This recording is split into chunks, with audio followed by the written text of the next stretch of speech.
back today, guys, to the channel. Gran Turismo 7 here back on the PlayStation 5. Now today I wanted to take a look back at the game 2 weeks after launch. We did this last week for my honest review 1 week after the launch of the game, and I was impressed. I really was. Now I wanted to see how the game held up 2 weeks after we've been playing it, and obviously we've been playing this every single day. Probably not as much as a lot of people out here. I've been seeing people have completed the menus. They have quite a bit of cash. I'm currently collector level 21, I believe, with just over $700,000. Now I've been going through the comments of that first week's episode, and I've been writing down a couple things and taking notes, my personal opinions on the game and how I've been feeling 2 weeks after playing the game almost every single day. Would love to know your honest thoughts down below here on GT7. If you can change one thing, leave it in the comments section down below, or also add it into the game. I did do a tweet about that. We're going to go through a couple of those tweets here a little bit later on in the episode. Also too, we're going to be giving away that 1-year iRacing subscription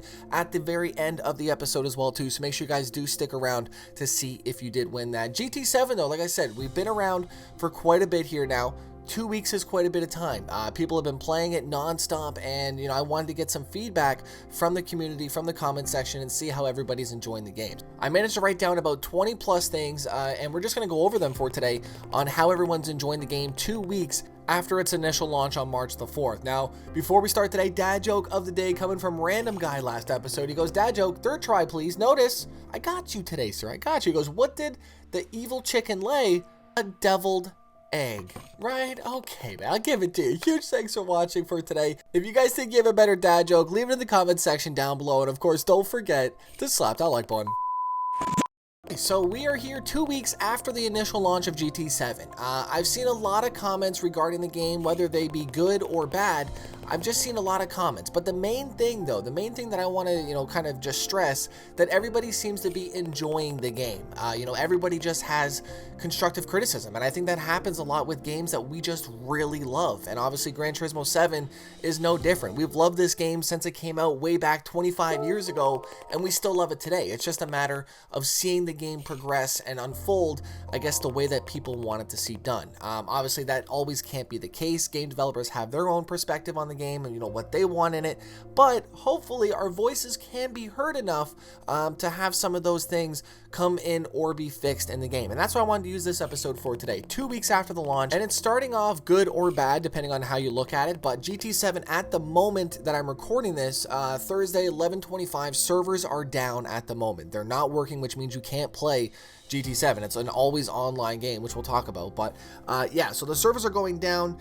They just put out a patch for update 1.07, and with that patch, I do believe, it kind of had some other external issues that they just had to shut everything down. So currently, update 1.07 at the time is not fully updated, right? I know it came out, but it's now down and it's now being updated. So I guess it's good in the fact that they caught it early enough, but it's bad that they're still having server issues and maintenance, especially at peak hours right now. This is prime time. People are coming home from school. They want to play GT7, man. At least I did when I was a kid, right? I mean, I wanted to come home, do my licenses and stuff like that on the PS1, right? Good days, man. Good days of PlayStation 1 and 2 growing up. But I feel the biggest things that people are discussing with GT7 is the fact that it's starting to kind of feel like a cash grab. And I feel like if you didn't get the deluxe edition, you didn't get that $1 million bonus, you will be struggling to sustain that bank account unless you're doing side missions, completing everything else to gold and getting that extra gold bonus. But still though, when you start upgrading cars and you start buying new cars, it does drain fast. And I feel like everybody's been noticing the fact that they're throwing these microtransactions at you left, right, and center, right? They have just non-stop bombardment of, hey, do you want to buy more tokens? Hey, do you want to buy this limited edition car that can only be purchased for $1.7 million that you don't have the funds for, right? However, you can click the button, swipe the credit card, and presto, you have your brand new Pagani Zonda in your garage, which definitely does take the fun out of collecting on Gran Turismo 7 and the rarity of these cars, because I'm going to look at these now and say like, wow, you just swiped your credit card and got the car, right? But however, this guy could have just grinded for the last 3 days to earn this money to get the car, and we'll never know anymore, right? So I feel like microtransactions have no home in Gran Turismo 7. They never did, and I feel like, you know, they've always been in here. I don't think everybody's really made a, you know, a big fuss about it until now, but you know, they're definitely present once again this year, and people don't like them. And I feel like it's a crazy time because you can stick microtransactions into games like Call of Duty. Nobody will bat an eye. You'll pay $25, you know, $30 for a skin and a gun, stick them into any type of, you know, Forza or Gran Turismo, you know, for tokens in that aspect, we have to buy cash. People do not like that whatsoever. So I feel like they just need to remove them. However, on the flip side of the pond, you know, you have people that don't have time. Maybe they work, you know, 2+ jobs and they're trying to come home and just play some Gran Turismo 7, but they need money, right? So I get that aspect of it. But there's a fine line, right? I'd love to know your thoughts down below on that, but I think that and the roulette system are the two biggest things that I'm seeing people talking about these last 2 weeks. Now, me personally, I've only spent 4 tickets. In those 4 were $10,000 3 times, and then I got the Hyundai Genesis. So, you know, at least I got a car out of it. However, I'm seeing a lot of people talking about the fact that they're getting the exact same 10,000 tokens in these spins. So they feel a little bit rigged in that aspect. Maybe they just have super low probability of getting something good. I've seen people talking where they've got gold bars and stuff like that. And obviously it will depend on the stars of these tickets. And of course, I feel like how far you are into the game. If you're just, you know, spinning a ticket for completing a menu, I don't think it's going to pay as well as some of the other tickets for the dailies and stuff like that later on in your progression. So I think that also has something to play with it, and we'll probably see some crazier pulls later on, maybe some engine pulls and stuff like that. But it is a little bit disappointing that the engines are locked behind the roulette spins. That's something else people are talking about. Not a big fan of as well too. I wish we can just drop the engines into these cars, but again, it's GT7.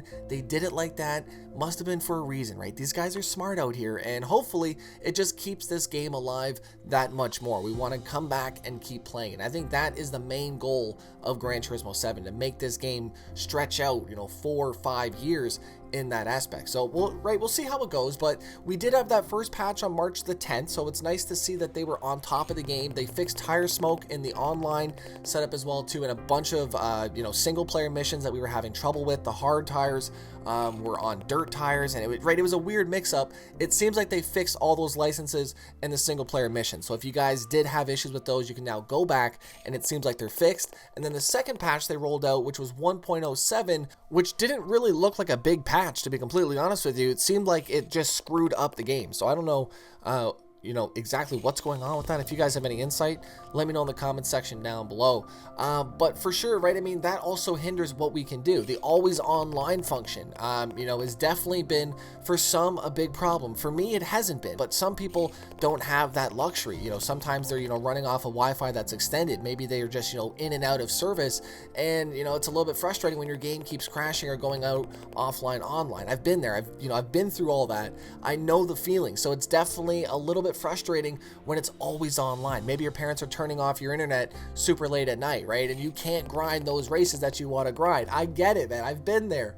I've done that. However, yeah, the always online, it's definitely a little bit frustrating for some. Thankfully for myself, it hasn't been an issue. I'd love to know your thoughts down below. The gyroscope steering, we tested that out last week. It was cool that it was in the game. I actually didn't know it was in the game, but we were able to control the steering wheel with our PlayStation 5 controller. And apparently, that's been a thing for a couple years now. We just haven't noticed, right? A little bit embarrassing, so sorry.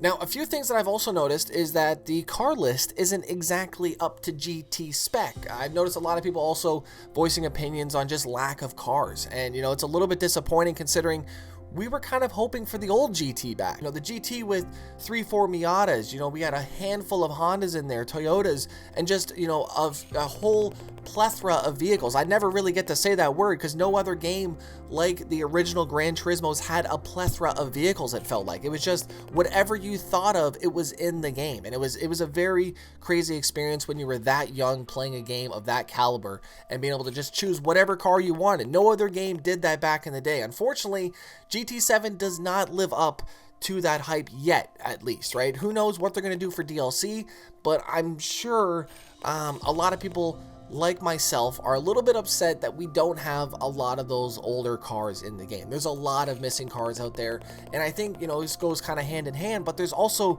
no new tracks.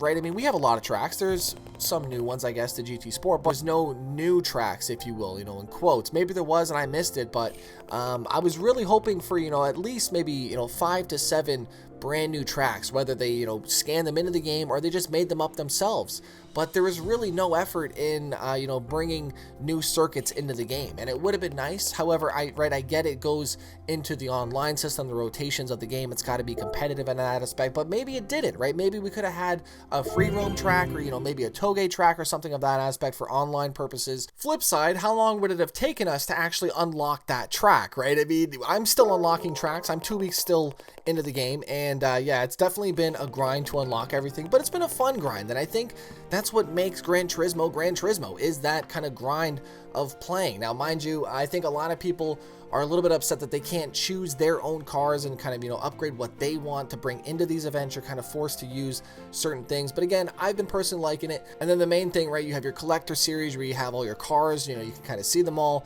But I've been noticing a few comments saying you cannot sell any of your cars in your garage. I think it would be a very smart thing if they allowed us to sell it for, say, 75% back. We got our part values back and stuff like that. It would just give us a reason to buy, build, sell cars, and just another aspect to keep playing the game and, you know, rotating your garage and stuff like that. It's right. It's a big thing. It's a small thing, but it's a big thing. I felt like, you know, GT and Forza did that. I'm not understanding why, you know, games are doing these where you cannot sell your cars. It used to be a thing back in the day. Maybe it has something to do with the playing and with the money glitches. I don't know, but I know GT does not want anything of the such in their games, and they're trying their very hardest to make sure that they keep a crackdown on there. Few things that people are noticing as well that are on controller. I mean, I've been playing this game on a wheel and controller, probably about the same, 50-50, been really enjoying it on both. However, people are upset that there's no clutch, and that's a big thing for a lot of controller users. Obviously, Forza players that are coming over to Gran Turismo, now they're playing with manual no clutch, where they've been playing manual with clutch for however many years. So I really felt like this was the year that we had clutch coming into the game, you know, for the controller users, and it's a little bit unfortunate that it's not in the game. Maybe we'll get an update to see it mapped into your controller. That I think would be pretty cool, because it seems like they've been staying on track with these updates, so I'd like to see that. Also, I have yet to see them mention anything about the used car dealership rotation. I would love to see that get sped up. It seems like a lot of these cars are sitting there for, you know, maybe 2, 3, 4 days, and they're not moving. I don't want to see the same car every single day I, you know, kind of log in. It would be cool if they kept it on a faster rotation. That's just me. I got the money for some of these. Some of them I don't, but it's just, you know, I don't want to keep seeing the same cars every single time I hop in there. I get it changes a little bit, but I don't know. They're a little bit of the same but different, if that makes sense. Another thing people are noticing is that there's no endurance races on the game. If that's actually true, that's very upsetting, because Gran Turismo has been at the heart of endurance racing. I remember that was my very first game doing endurance races. I had to leave my console on overnight praying that it did not overheat, right? Those were the days of Gran Turismo that I really enjoyed, and I thought I was going to maybe get to relive one of those. You know, I don't want to do it in just the single player aspect. I wanted it to be for something, whether I was getting a car out of it, and that was the main reason why you would do those growing up, right? So I'd like to see them maybe bring back that passion of completing these events for special cars, not just the menu tickets and stuff like that. Maybe they do later on and I just haven't got to it, but I think at the, you know, the heart of it, after 2 weeks with Gran Turismo 7, I'm still addicted. I'm still playing the game. I still love it. However, there's still certain things that are needing to be added, fixed, and, you know, they're slowly getting on top of it, seems like. Not all bad, though, of course. You know, we are still seeing new things every day that we can do in this game. I still have yet to even touch the engine swamps. I still have yet to even dive into any of the Easter eggs that are in the game. I'm seeing people uploading UFOs on some of the tracks as well, too. If you guys know where this is, let me know in the comment section down below. But there's just so many things still to do left here on GT7. Hopefully you guys do subscribe with post notifications for all future content. Let me know your thoughts down below. Currently still 6 hours plus GT7 servers are still not up and running. It's got to be something big. I really hope it does not mess with our game saves.